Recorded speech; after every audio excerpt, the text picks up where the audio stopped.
Welcome back to the channel. Today we're going to be talking about the 3 things to consider when choosing your army for Warhammer 40,000. The biggest thing to consider is just what speaks to you. Honestly, it's not about, oh, what's the best right now, because guess what? The meta's always changing.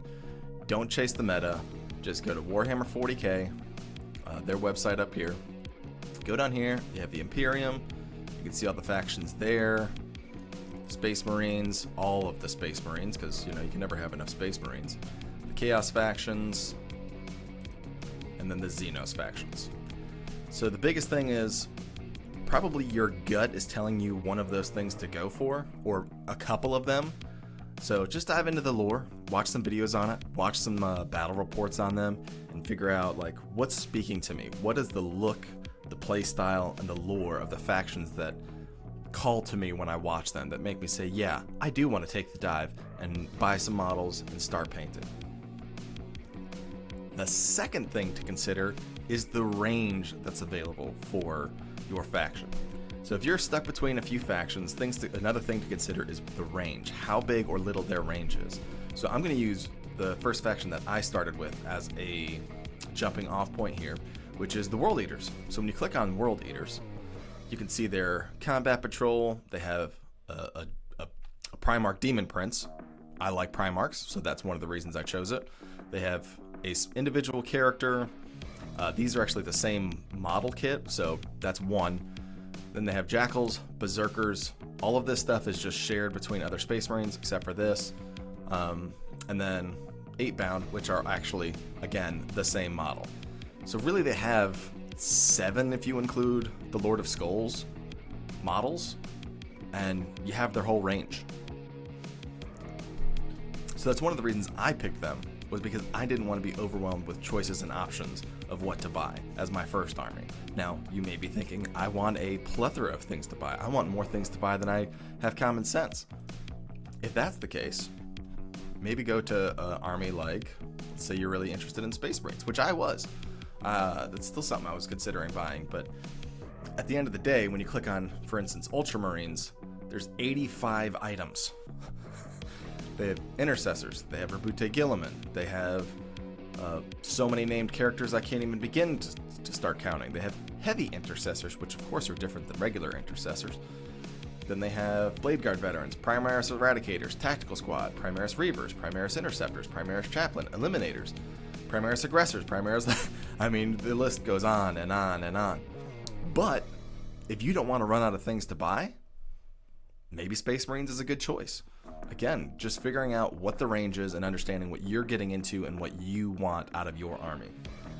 If you want a big range, find an army with a big range, and maybe that'll be the deciding factor for you. If you want a little range, like myself, pick an army with a smaller range. The third thing to consider is the difficulty of painting. Now, there's a great video by the Poor Hammer podcast, and I'll try to link that in the description below, that has the painting tier list. And just to give you an idea of the difficulties, there's Paintbrush Liquor Approved, Painless, B tier, Airbrush Check, so making sure that you have an airbrush if you want to do those, Chaos Trim Zone, and Not Even at Gunpoint. So there's a great list of things to consider. Don't pick or not pick an army based on that. Just understand what you're getting into. I mean, I went with the World Eaters, and to say that they are Chaos Trim level, yeah, is pretty blatantly obvious, since they are Chaos Space Marines. You look at this image, you see all the trim on them. Look at his breastplate. You have to paint the gold and the red separately. All the little intricate details in there. Same with the Juggernaut itself. So yeah, there's a lot of painting. Now, when I started painting these, at first I was just going to go assembly line and do all the red and then do all the gold. And I got to be honest, I lost steam. I didn't want to do it anymore. And so it helped for me to do one model at a time to get that completion. And as you do it, you're going to get better and better. And one of the things to think about is with those more complex ones, you're upping your skill as a painter. And then also a thing to consider is how much time you're going to be getting out of those models because you selected a harder difficulty. I'm not saying don't do that. I mean, that's one of the things to kind of I don't want to say trick your mind, but to consider with painting is how much time do you want to spend painting, how much time do you have to paint, and how long do you want it to be before you have a finished army. So all those things are things to consider when selecting your painting difficulty. And here comes the bonus recommendation, is ease of entry. So a great way to enter 40K is combat patrols, and each army has its own combat patrol. So considering if you're really stuck, you're not sure where you want to start, look at their combat patrols and see which one, I like those models better than the other ones. And even some of them have switched. So this is the Chaos Space Marines combat patrol here. And before, it actually came with a Hellbrute. I really liked the Hellbrute model. Some people didn't. So just being up to date on what the models are now and what the combat patrols have available will help you make that selection on your entry point into 40K as a hobby.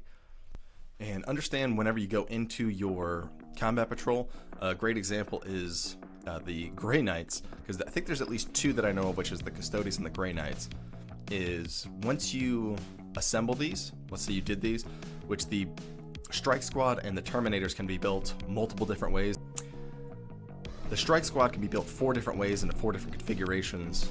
That's a completely different unit, as well as the Terminators can be built at least in 2 different ways I know of. It's possibly 3.